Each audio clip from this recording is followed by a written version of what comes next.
Wizard World 2016. We are joined here right now by Rachael Stott, who is an artist. You do the Doctor Who series right now in the comics, right? I do, yeah. I do the 12th Doctor comics, and I dabble in some of the other ones doing covers and things like that, but it's mostly 12th Doctor interior artwork. Okay. Now, you're relatively new in the sense of to this industry because you just got your start, a couple of years ago, right? Yeah, about a year and a half ago. I did the Star Trek Planet of the Apes crossover book. That was my first ever work, and then, yeah, went from that to a little bit more Star Trek, and then straight from there to Doctor Who, so very green.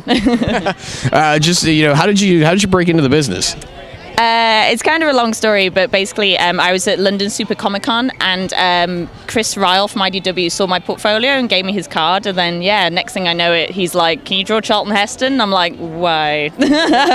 And then he emailed me and was like, "If you want to do Planet of the Apes, Star Trek," and I was like, "Oh, I'll think about it. Let me see."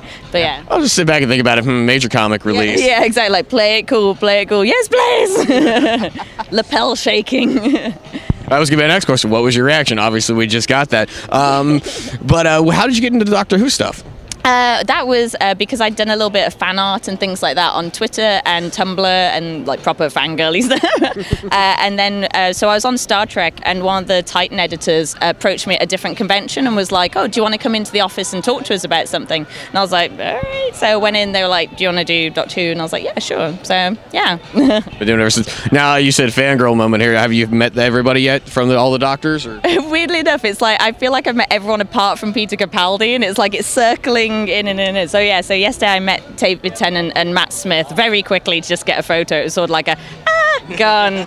So and with Billie Piper, I met her as well yesterday, and I actually managed to fit in the words, "I draw the comic books," and she just had enough time to go, "Wait, you're English?" And then the photo was taken, so we're both kind of like, huh? Yeah. And then the guy was like, "Next person, please." So I was like, "All right, bye." Yeah. So she's probably like, some random English bird was like, "You're English." Yeah, so. That's awesome. So with these comics, when's the next issue coming out? Next issue is out. Don't put me on the spot like that. Next Wednesday, I think, and then I've got one more issue of 12th Doctor to do, and then another artist called Mariano Laclaustra and I share duties on it. So he does like 5 issues, and then I'll be back on it, and yeah. So.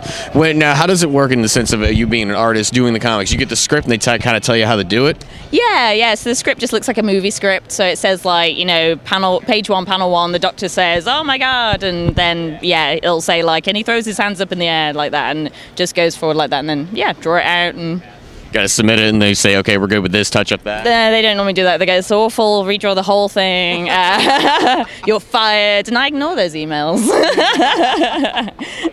That's awesome. What advice would you give to somebody breaking into the business now that you've been in it a bit now? The main thing is doing stuff on time and fast. We all have days where we're like, "I'm terrible at what I do, I'm the worst, I can't draw," and blah blah.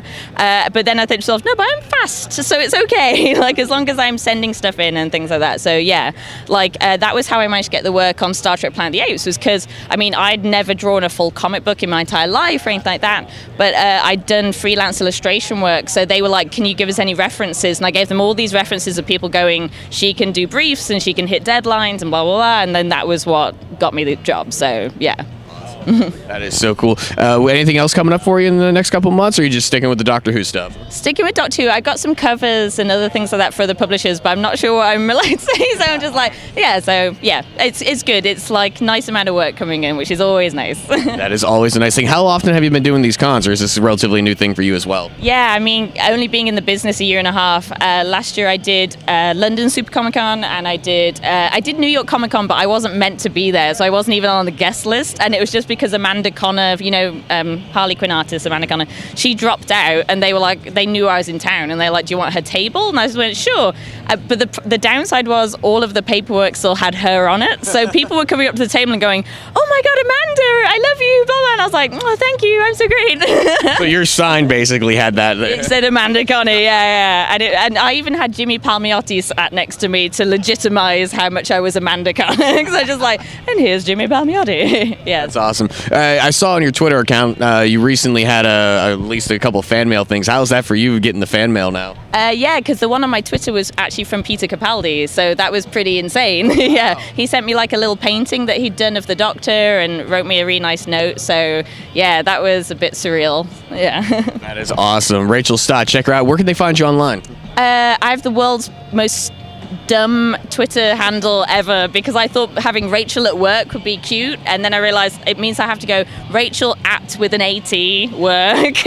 So it's like at symbol, yeah. And then I do have a website, but I use my Twitter a lot. Like that's normally the way to get a hold of me. So yeah. Awesome. Rachel Stott, thank you so much for the time. Thank you. Hope you enjoy the rest of the show. We'll do Wizard World St. Louis. Here we are, 2016.